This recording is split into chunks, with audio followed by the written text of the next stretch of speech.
да се обнови епископатот, да имаме наши епископи.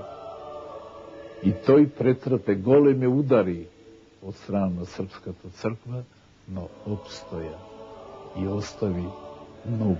Тој е основачот на нашата богословија, тој е основачот на нашиот богословски факултет и е човекот кој не задолжи многу. И ние ако говориме за улогата на нашите владици и свештеници, на прво место го спомнуваме него. По него дојде ангелари.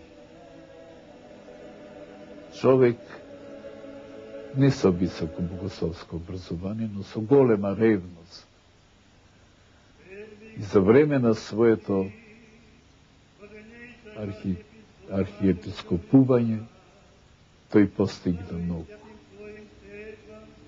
Беше ревносен проповедник, беше добар администратор и полагаше голема грижа за нашите цркви во прекоокеанските земји. Дедо Гаврил, Бог да го прости, беше голем интелектуалец, голем филолог. И тој е иницијаторот за преводот на Библијата. Тој не беше богослов, не беше теолог, но беше човек со вера и знаеше да одбере кадар со кој ќе работи. Преводот на Стариот и Новиот Завет се работеше скоро 20 години. Со голема ревност, со голем труд, и мислам дека тоа е еден голем придонес него. Освен тоа, тој е најзаслужен за отварањето на богословскиот факултет. Кога се рече дека е кандидат за владика, тој изјави: нема да се согласам да бидам владика во Македонската црква, додека не се донесе одлука за основање богословски факултет.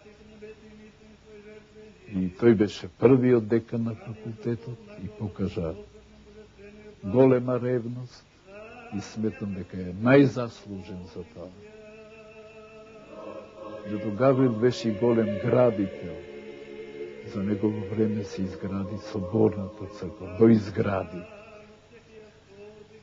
И тој направи некои запати многу смели. Посака централното кубе да се издигне, инаку беше црквата како Аман. Успеа во тоа. Имаше некои скршени странични кубиња. Тој направи, сакаше тие да бидат кубиња, иначе веќе тие ми личат на скршени минариња. Тој беше човек од акција и голем ревнител за црковното градителство.